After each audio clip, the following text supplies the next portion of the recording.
This is October the 8th, 1976. The time is about 8:30 p.m. and I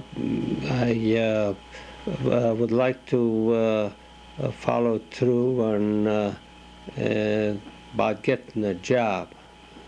One thing that I should mention is that after I was with Tonkov maybe about a month or so, a fellow who Uncle knew quite well, he was a barber and a former jeweler also from New York.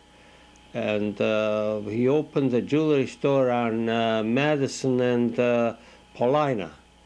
And he asked Uncle whether it'd be all right for him to have me work for him on a percentage basis. So Uncle said, well, you've got nothing to lose, so you can't speak the language anyway yet, so you might as well go and work for him. He'll give you a chance to get some practice or some to learn the language, and all that. So I went to work for him. Well, Paulina and Ashland Avenue in those days was still a fairly decent neighborhood. It was, however, it was a center of prostitution. It was a red light district. Yes.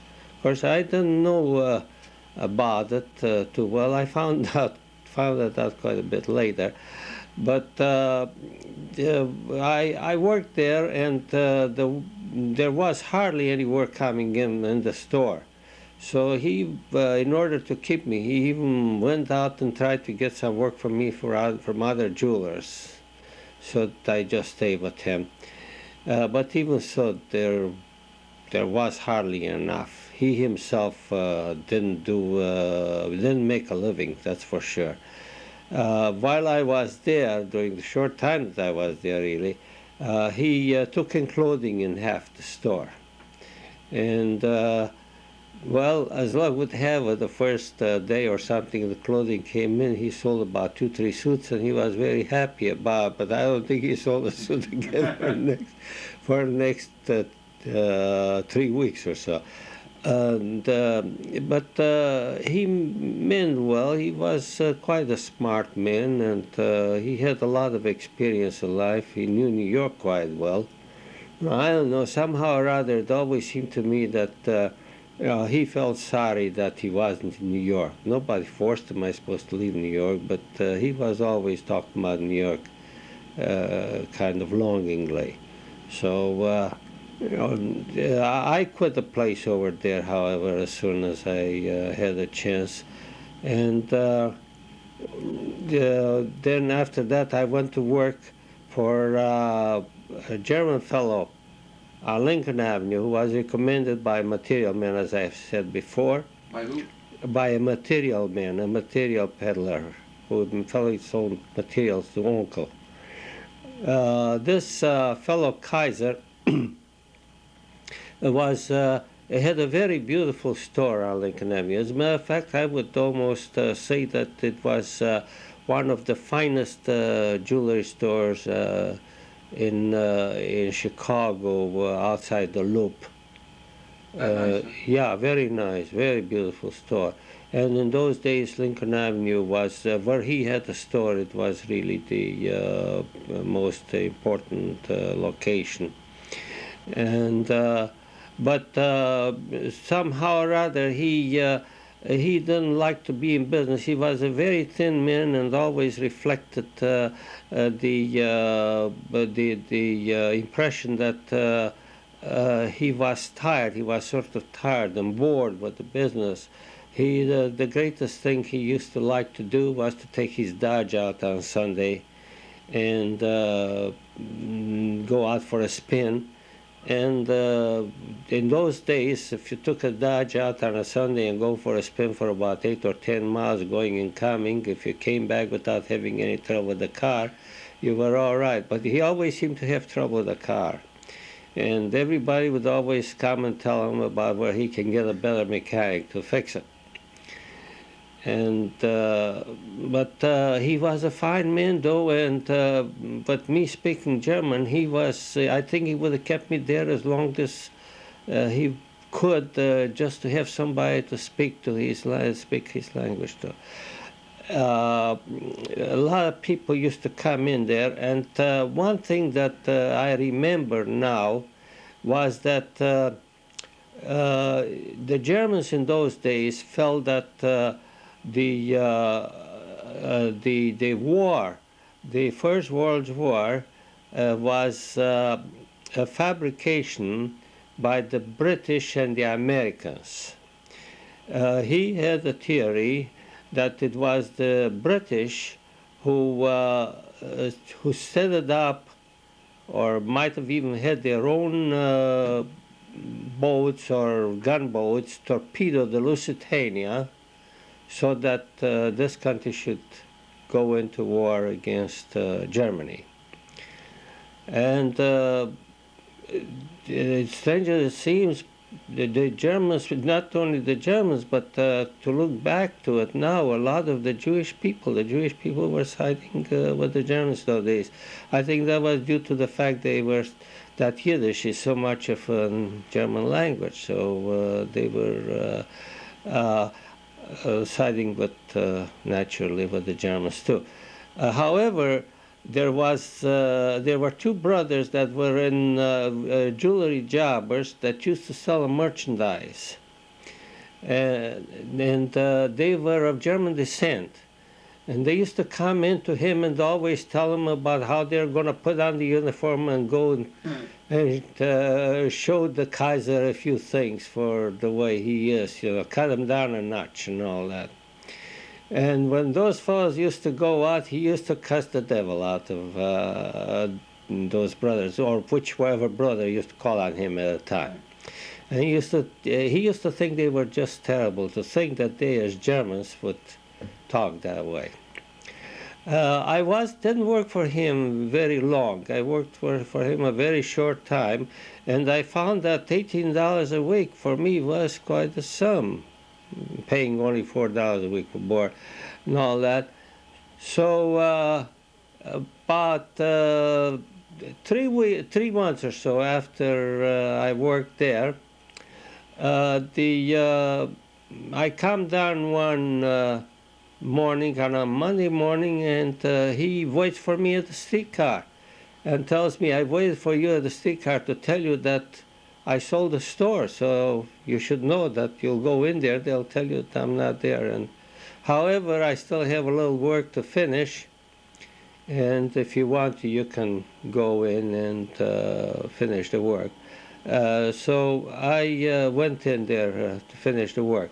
There is another thing that I remember very vividly about working for Kaiser at the time.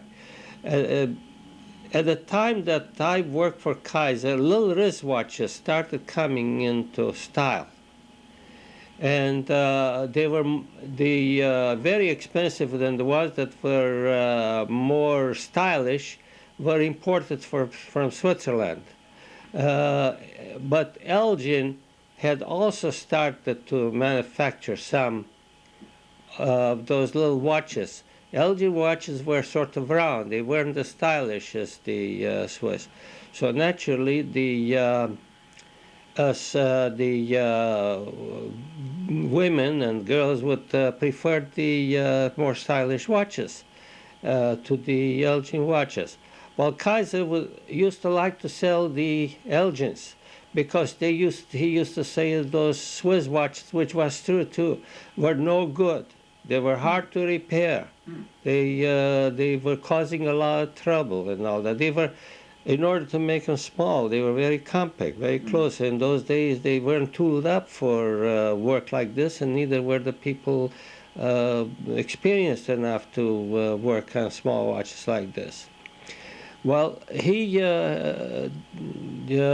couldn't do anything about it, naturally.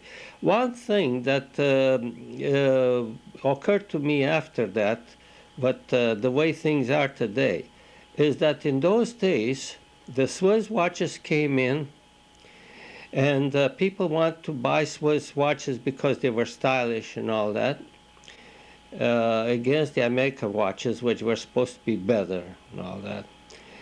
And later on, or lately, we had the same thing happening in the automobile business, where the automobiles were the imported automobiles originally came in, and the mechanics here, if you remember, had a hard time repairing those automobiles. There were mechanics that then somehow or other it took a turn that later on the Swiss watches started getting better and better.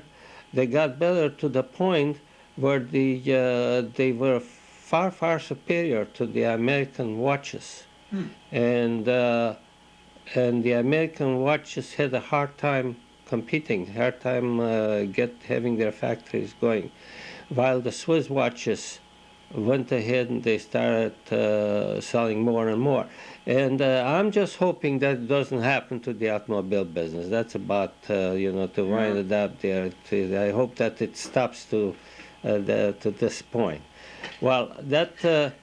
After I was working for Kaiser, I got a little wiser, and I started to go get around on the streetcar a little better, and knowing the language a little more. And a friend of mine, Sal Hertig, told me one time that if I want to get a job, I should go downtown and wait for Daily News. In those days, the first edition of Daily News for the new jobs used to appear about 1 o'clock at noon. And it appeared the first thing on Fifth Avenue and Madison downtown, or Wilson Madison rather. Wilson Madison downtown. And he said, if you go down there, you'll buy the paper and you'll look it up and see whether there are any jobs, and you go and be there the first, regardless, for the job. So I would go downtown and look up the paper, see the paper and all that, and after going a few times, I don't remember exactly how long, maybe a week or two, I bought a paper one day, and I found an ad by a wholesale house by the name of Holzman and Company. They needed a watchmaker, and I went over there and got the job. Yes. So the Holzman paid me a little better, but it was a hard place to work. While I was getting at that time, I think something like $20, $25 a week. They used to have you work for $1 an evening overtime. They'd give you $1 for your supper to work overtime. Gee, I forgot to mention though that previous to getting the job there, right after I quit right after I quit Kaiser, or Kaiser let me out, the auctioneer that bought Kaiser's place. By the way, I should mention that in those days, one of the ways of merchandising jewelry used to be by auction. Oh, yeah? Yes, and there were some people that specialized at that. They'd buy an old established store and say he's going out of business and all that, and everything sold below cost and all that, and then auction it off, and sometimes they'd get prices, I don't know how much, maybe sometimes as much as 10 times more than what they would ordinarily have to pay. It was a real ripoff. And so the fellows who took over the store let me work there for a little while, and then they said, if you want to, you can go to work for our office downtown. The name of the auctioneer was J.L. Art and Company, and his brother was Art Works. They were on Wabash Avenue, and he was a big art dealer. I don't know whether they're still there or not. I wouldn't be surprised they're probably still there because they were very well known. But this Art was a real racketeer, more or less, and things were going very well for him. He had his limousine and his chauffeur and all that, and but as far as paying me a decent salary, that he wouldn't. He didn't want to. He wanted me to work for the same salary, and then I one time told him, I said, "Look, I worked for the salary, but you know, how can you expect a man to work for you for that little money?" So he gave me a $2 raise. Well, I found out that he had a man working there who was getting $25, and another one was getting something like $30 a week, and I couldn't see why he should pay me so little. So one time I thought to myself, well, I'll take a chance, see what I can do. So I told him, look, I've got an offer to go to work for somebody, and they want to pay me more than what you pay me. I said, don't mind working here, while it was a miserable place to work. The benches and all that were facing the toilet. If I may mention that, Sure. Sometimes why he'd be he would have people that he wanted to talk to, so he'd call them over to the toilet and leave the toilet door open while he was sitting in the toilet. He'd talk business to them. and we had to see all that, and it wasn't very appetizing. Wow. Working there. So I told him that, look, I got a place where I can get more. So he said, okay, go ahead and get it. I didn't have a place where I went out and tried to get a place, another place to work. So I went over to Wilson, Mass. And wait for the paper. Right. So one day I see an ad in the paper for a well-experienced watchmaker for shop doing the finest work and all that. Well, I was far from that, but I was never scared of anything, and I said, I got nothing to lose. If nothing else, I'll get some, maybe I'll find out a few things. And I went to apply for a job there, and I think the fact that I asked for a very small salary kind of tempted him, and he hired me. So I worked there and didn't work there too long. I only worked about maybe a week, or maybe not even a week. He had a brother who was working there too, but the brother was working for himself, and he hired a fellow that came from Poland, was a very good watchmaker. But the trouble was that fellow would never show up on Monday. He'd get drunk on Sunday, and he couldn't get up on Monday to come to work, and he couldn't depend on it. What place was this? Place downtown. His name was Grost. So this was before you had this other job you were talking about with Holst? With Holtzman, yeah, that was before Holtzman. That was before Holtzman. I just happened to remind myself about that. Yes, that's right. So I go to work for him and all that. So his brother wouldn't come down all the time. And I said, one time I asked the fellow, I said, how come that his brother doesn't show up all the time? He said, his brother is going to school to learn watchmaking because he's not good enough for here. Well, it turned out that this fellow Grost was really the best watchmaker in the city. He used to get work from Marshall Fields and from Peacocks and all that.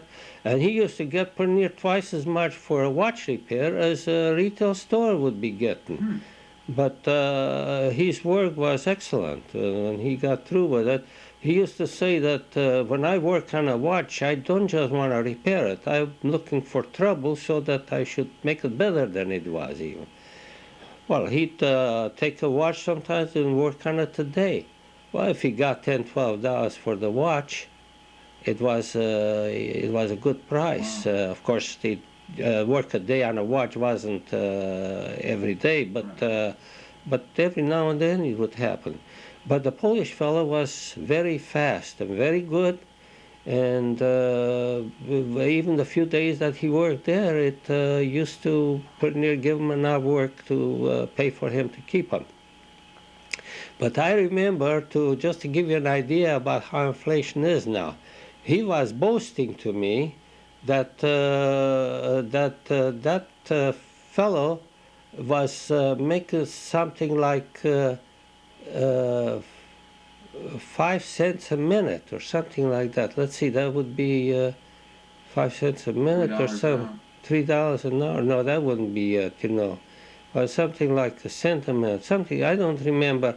Anyway, he was making, though, about $50–60 a week in those days, that man. That's how good he was. Well, that's a lot of money then. Yeah, in those days it was very, I don't think there was another watchmaker with that salary.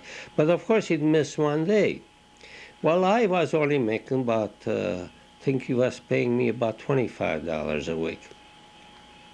Well, so after, like I say, then he decided that I wasn't good enough for him. And he said, look how can you give me a watch in this shape? He said, may be all right for some shops, but here we can't have that. He said, look you're not doing badly, but you're not good enough yet. Why don't you go to school and learn a little more like my brother is doing? His brother was quite a bit older than I was and still went to school. Well, I quit over there. By the way, I found out later on that this fellow Grost, who, by the way, was a bachelor too at the age of 55 or 60, he got an offer from Australia. Went to Australia. He must have gotten a terrific offer to go there, I presume. So, so after that, I went to look for a job, and that's where I finally went to work for Holzman and Company, who were jobbers. And for Holzman and Company, I think I got about the same salary, $25. And this fellow Holzman used to do a little bit of charitable work, not much. But as far as his employees, he was known for being a very, very small pay place. And one time, though, he was nice enough, and one time he came over to me and he said, look this isn't the place for you to work. You try and find yourself a retail store and then eventually get yourself a store.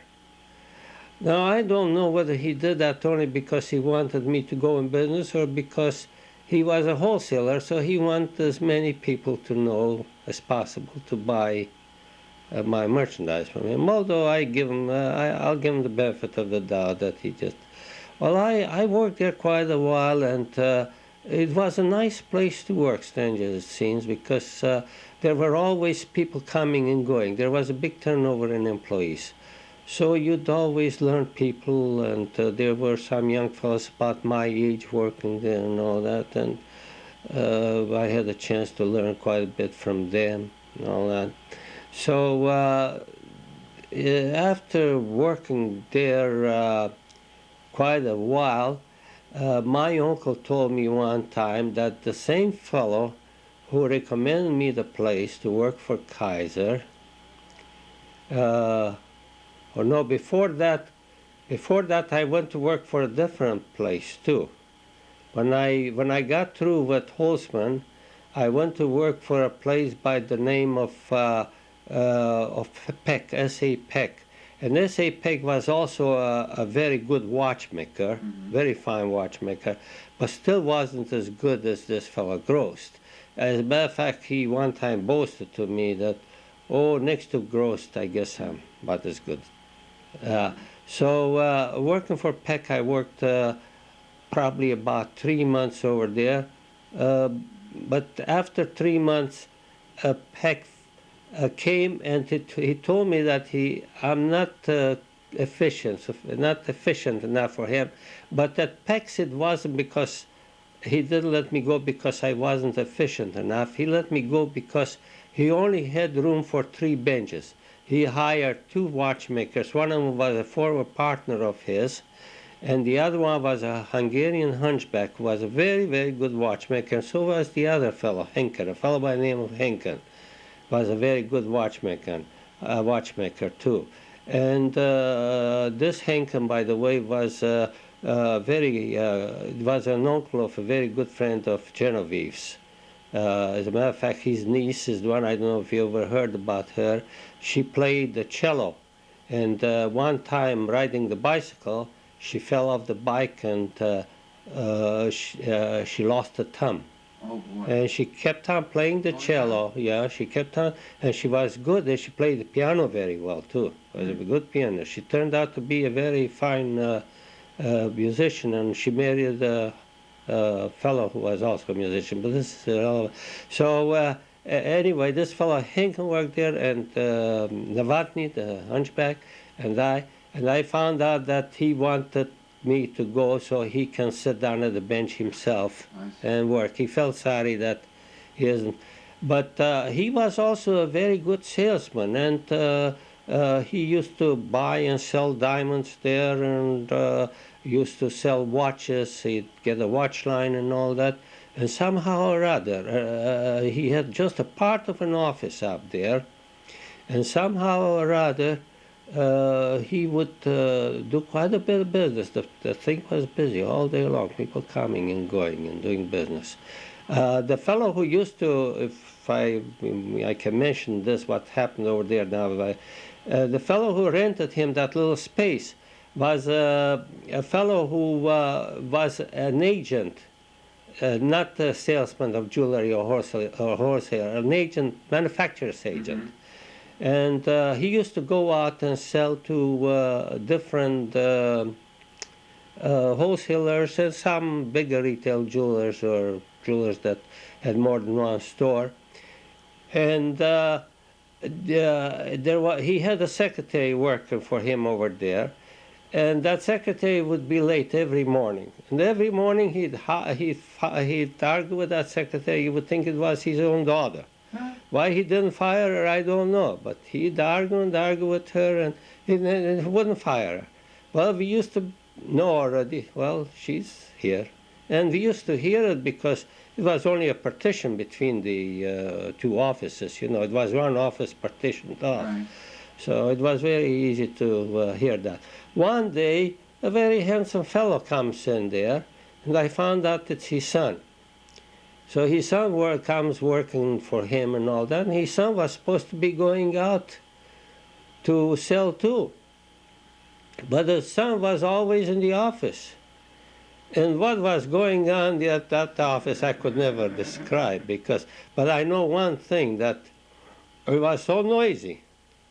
Now that it was almost impossible for, how in the world people would ever come in there to peck, and I don't know. But then after a while, I don't know what happened to this girl, but I think that the son got married. He was engaged too. Right. I don't know whatever happened about this, but when I worked for Holzman, this fellow used to sell Holzman merchandise too. Yeah. Then when I went to work while I worked for Peck, this fellow that uncle used to buy merchandise from got me the job over at Kaiser's, came around, and he said that does your nephew have a job? He said, yes, he's got a job. Why? He said, well, because there is a fellow who needs a watchmaker, and I think he'd pay him a very good salary, and I wonder if he wants to. Geez, I'm a little bit ahead of myself. When I quit, when Peck let me go, I found out that there was a fellow who used to work for another jobber over there, opening a place. And I went to him and asked him for a job even before he opened.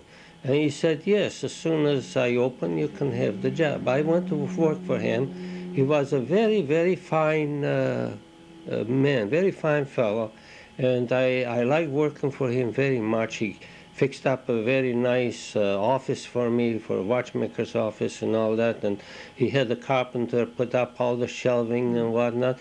Then he didn't even have a bench yet because he was just starting, so I told him I've got a bench. So he let me bring my bench in to use over there. And by the way, here is something I should mention. This fellow who I went to work for, who opened up the place there, he was an Arabian or Syrian or something. And there was another fellow working for Holzman at the time, and his name was Say, S-A-I-G-H, something like that, Say. And he was also an Arabian. And they were getting along very, very well with the Jewish trade, the Arabians and the Jewish wholesalers and all that. They were getting along first class. Like I said, this fellow here was a very, very nice man, and this fellow Say, as a matter of fact, remained a very good friend of mine. And when I went in business, he used to come around. I used to buy merchandise from him and all that. And when I came around and he saw me, and I bought a store, he said, gee, I wish I could get into something like that. I said, why? You say a man's got your position?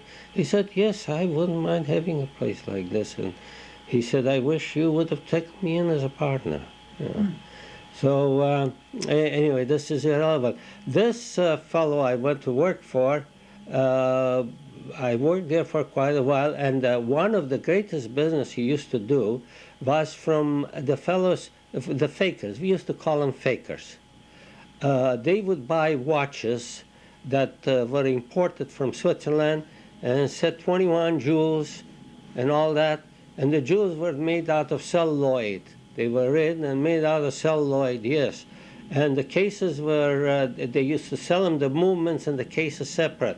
So the cases were plated, and we would go ahead, and he had a stamping machine that would stamp it guaranteed 25 years.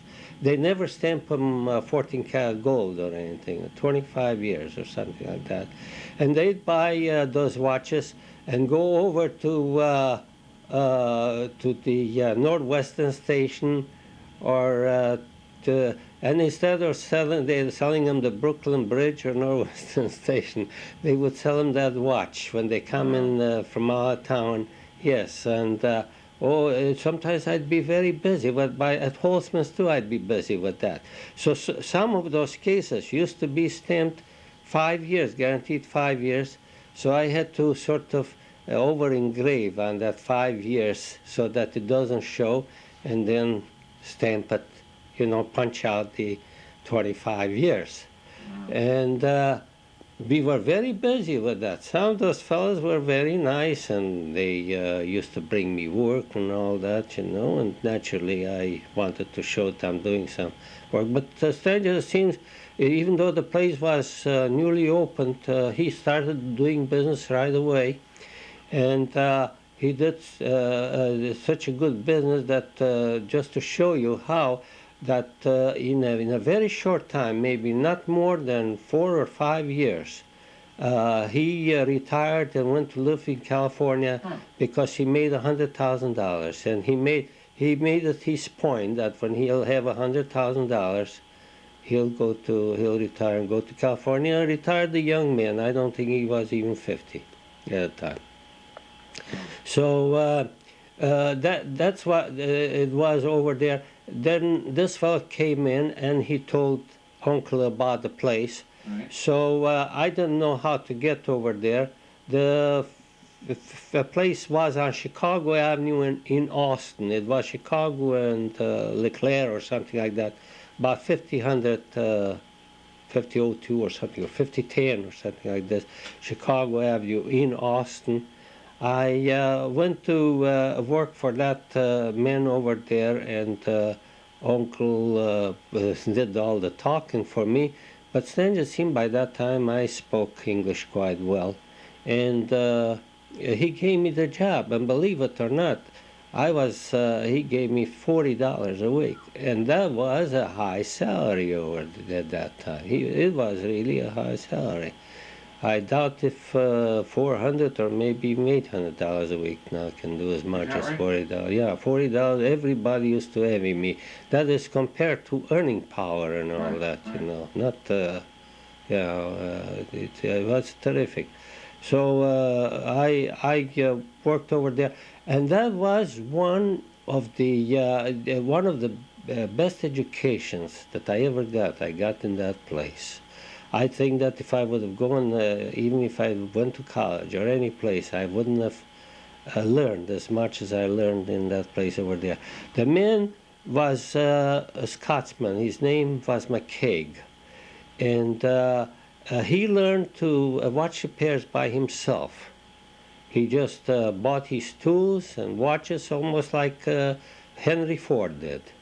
He learned watchmaking. Henry Ford was a watchmaker. I didn't know that. Yeah.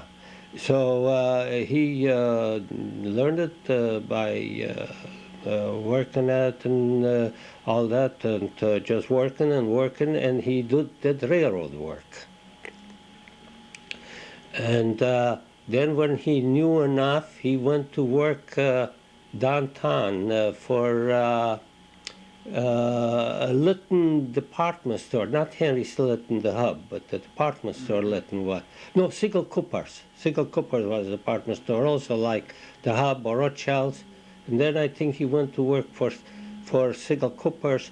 Then when he accumulated enough knowledge in selling and all that, he opened his own store. That was comparatively a new neighborhood, a new section over there. And he stayed there for a very short while, and he bought a store, and he had an apartment upstairs. He had a very, very nice setup in those days. He was a great envy for everybody. And the thing that was so nice about him was that he had just a friendly disposition. A friend, not that he was actually a friend of everybody. He was all his sociability ever amounted to was that he went to see the ball game on Sunday. That's all. And his daughter would come to see him or anything like that. But she lived out of town. I forgot now what the name, in Elgin or someplace in the suburb of Chicago. So but the thing that was nice about him is that as soon as somebody started working for him, he used to put on a smile. And somehow or other, he was very diplomatic too. He wouldn't tell me, Herman, better smile, it's good for you, or you want to make a sale, be sure you smile. Or he wouldn't say that. He'd say, over at Sigel Cooper's, they used to have signs in the washrooms and all that, and all over the store where the employees go and all that. Don't forget to smile and say thank you. And he had a lot of other very good ways about him. When he used to spend money, you would think he was the biggest sport ever. And yet he was very thrifty. He never spent a penny that wasn't necessary. He wouldn't bargain or argue. And he was very, he used to want to patronize the neighborhood as much as possible. Every penny he ever spent was in the neighborhood and all that. I don't know whether he did the biggest business over there on Chicago Avenue in Austin or another one or other jewelers. There was a new jeweler that came over there, a young fellow, but I don't think he did much business. But then there was an old established jeweler over there by the name of Carlson, who I think that Carlson probably did a little more business than McCaig did.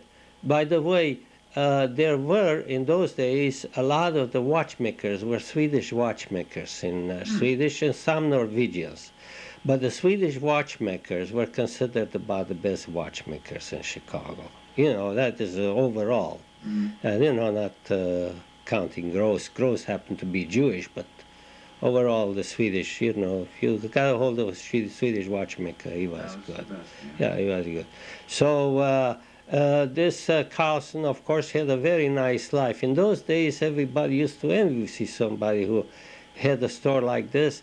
And of course, I don't know whether McCaig used to envy Carlson or not, but he told me one time that Carlson is sure has lives a funny life. He said he doesn't get out of bed until his wife has to serve him breakfast in bed and all that kind of stuff. I think that's an old Swedish custom, but that kind of you know, it kind of wondered McCaig why he should do that, and there were other things about him, but there was one thing, though, one flaw over there that, of course, I didn't realize it in those days, but now later on I got to realize that I was vulnerable to it.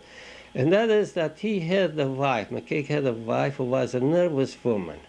She, today they would positively give her psychiatry, but in those days she was harmless. She was a very nice woman, capable of running the house, always put up a very beautiful Thanksgiving's dinner.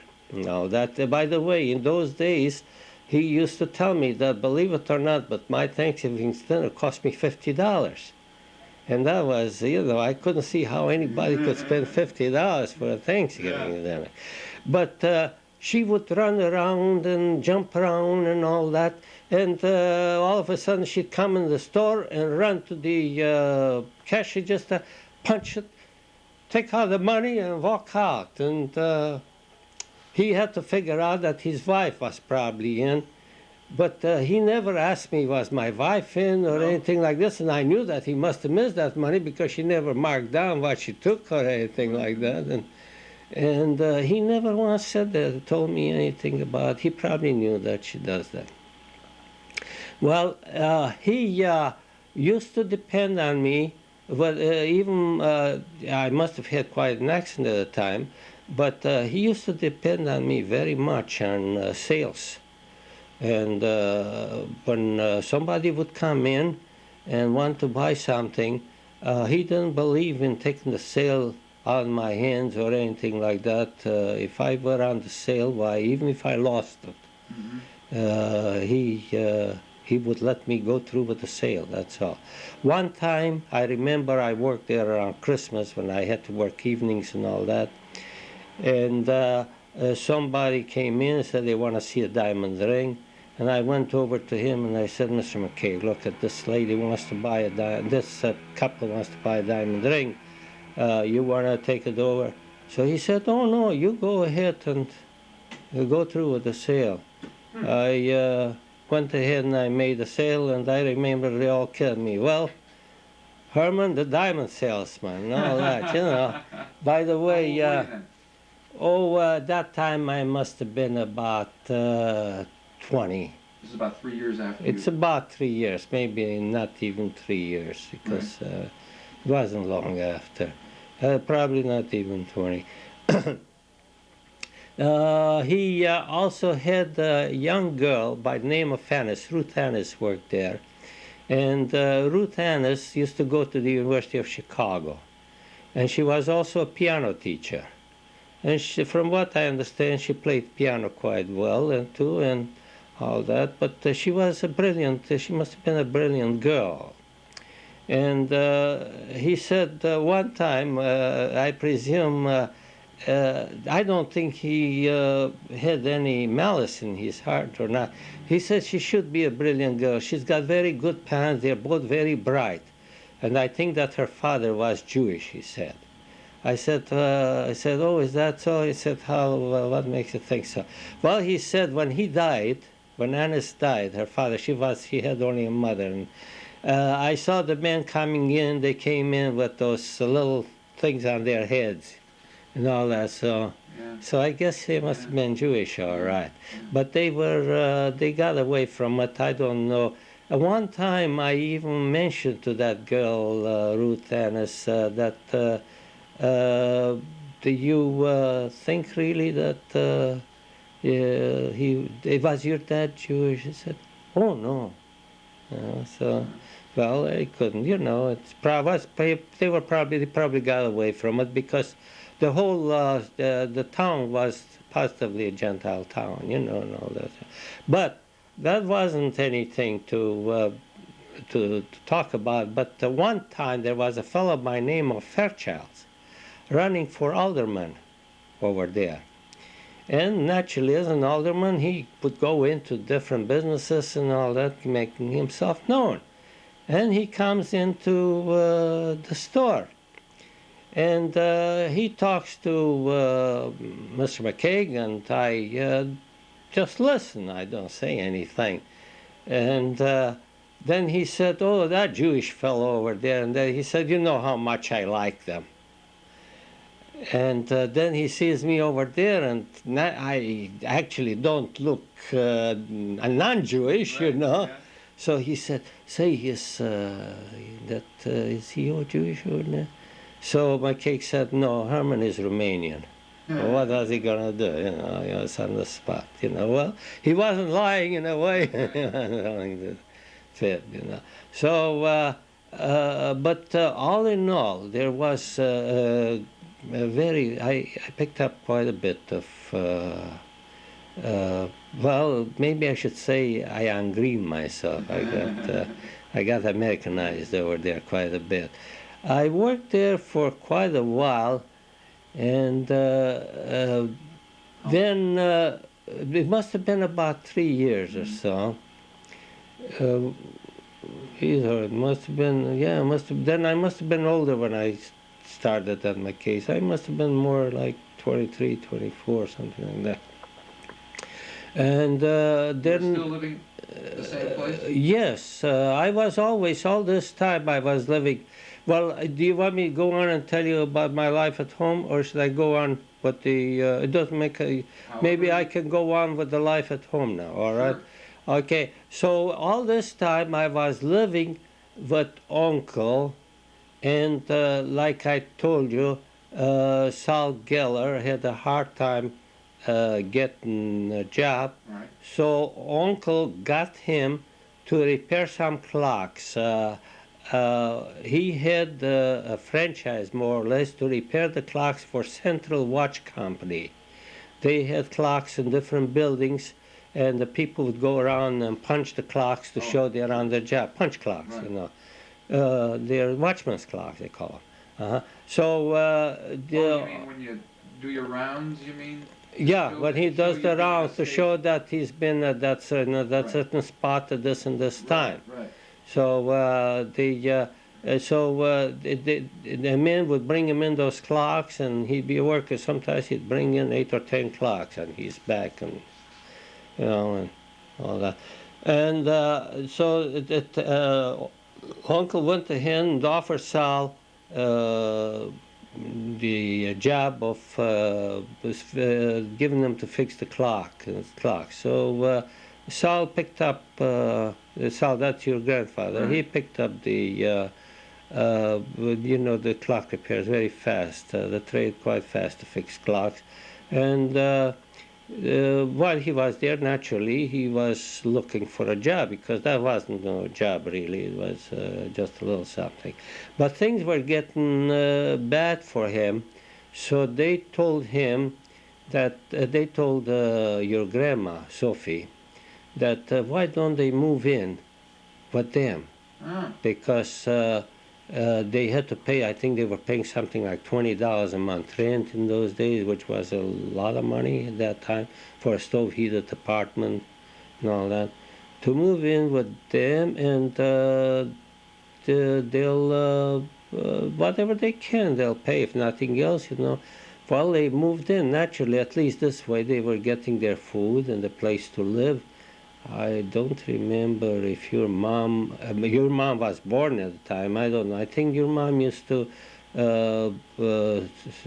in the sleep in the same bedroom with them. I don't think that Adeline was born at the time yet.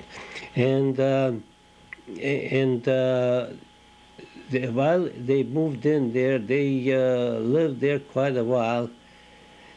maybe a few months or so, and there was a place to be rented on Maxwell Street, but it was a very beautiful apartment and a whole lot larger.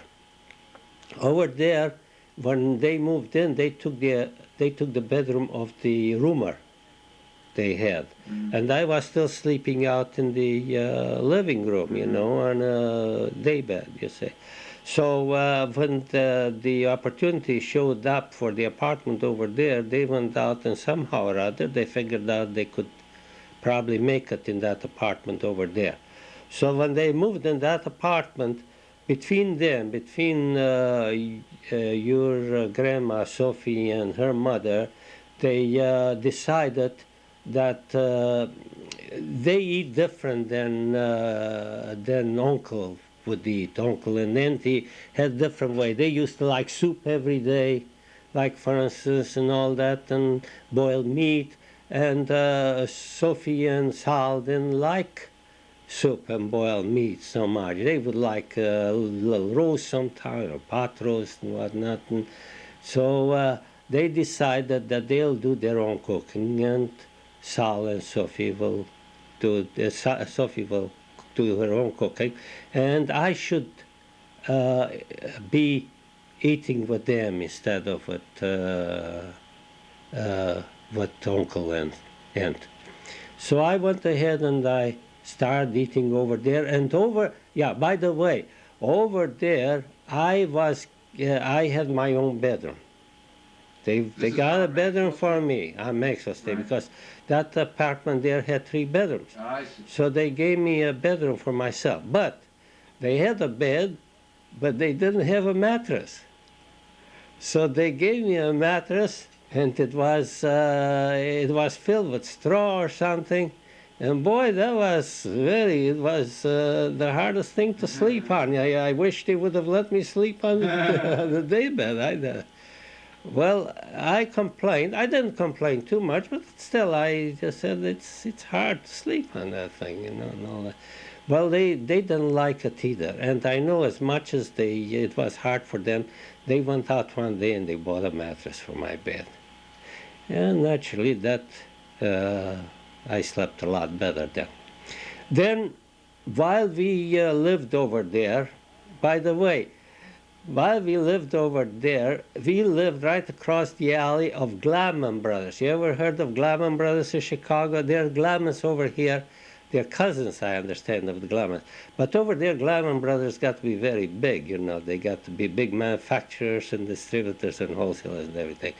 Well, Gladman Brothers had a furniture store there, and they lived upstairs, and they used to manufacture, manufacturing really in a furniture store amounts to having an upholsterer and all that, and the upholsterer, so you're a manufacturer, you know. So they had a fellow working for them, and they were very humble people. They were friendly, humble people, and they befriended the upholsterer who worked for them. So they'd play pinochle with the upholsterer, and they'd sometimes get into pretty good arguments there right across the alley and whatnot. And I think that your grandma Sophie would talk to them now and then. I guess one time she was even invited over there. By the way, when they moved, they told them, "I'd like to have you over. They're moving to Venetka or someplace from over there." Yeah, they went big. So the upholsterer would play cards with them. So the wife, every now and then, would come in while they were playing. They probably liked to play with him. They would come in and holler at them, "You go ahead, you have him work for you. You pay him your salary, and then you take it away from him." And that was the last of that. But the Gladman Brothers originally started over there as push carts. They were selling stuff on push carts on Maxwell Street. But somehow or other, they tell me that they got in with Sears, and they did buy their their art merchandise. You know, when they didn't pay for Sears in those days, Sears didn't have department stores. So when they didn't pay, the Sears didn't have enough to put it in the catalog anymore. Why they'd dispose of it, and they were a great source of supply. Anyway, they got in good there, and they were able to buy. They got from bigger to bigger, well, that was we stayed over there, and Uncle would work downstairs, and come up there and play his poker on Sunday. Then while we were over there, there was a great loss. Your great grandmother died. Your Sal's mother died. That was your great grandmother. That's right. Right, yeah. She, the poor woman, she was sick for a long time. She had a cancer or something, and no, she was. She had a stroke and was paralyzed. She couldn't fend for herself or anything. It was a very bad situation. I can tell you a little incident that happened. It's amazing how nice they treat her. I'll tell you, yes, I'll tell you that Rose Kahn got married at the place where she was being taken care of in Oak Forest. She was, yeah. So they ran a wedding over there. And all the people over there, politics and whatnot, people that can't get around, were all there. Wow. And it was very nice. They brought a cantor out there to marry him. I think, by the way, I wanna mention here that I think it was one of the nicest things that Harold Kahn, Rose's husband, could have done. And I don't think that any of your grandpa and all the other brothers, I don't think they ever forgot. I think they respect him quite a bit on account of that. He was a nice guy. Yeah, he was a nice guy. So we all respect him. He was a good friend of mine too. So, but she suffered for a long time, and she was sick for I should judge maybe a year or 2 years, something like that. There was an incident over there. Every family seems to have somebody who has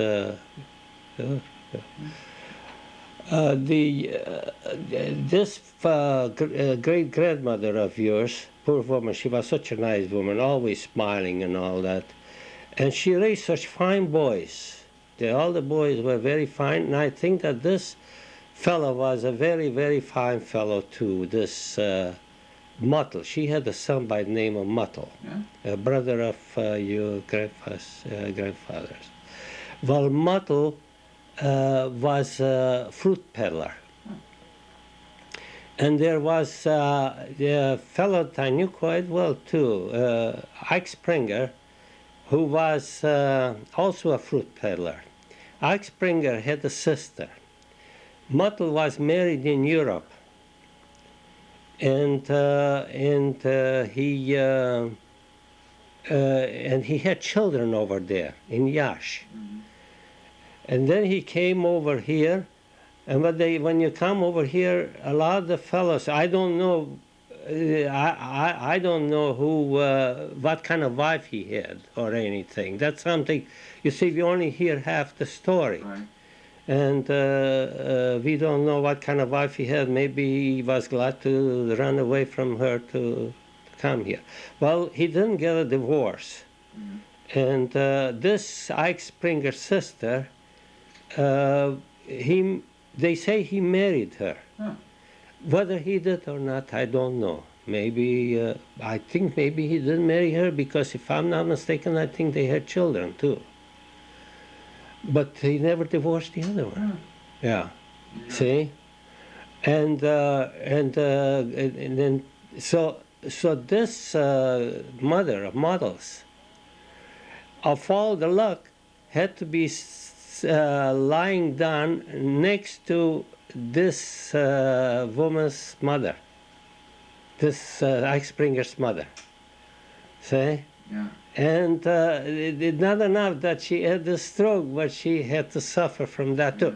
Now, I don't know much about Ike Springer. Ike Springer was no bargain. He was probably the worst character that ever took place in. There was on the over there in the market on not on Maxwell Street, on Market Street. On Market Street. By the way, Lou Nemiroff knew him because he used to do he used to do business with him. He used to buy from him. I'll be darned. He got to be a big dealer, big fruit wholesaler and all that.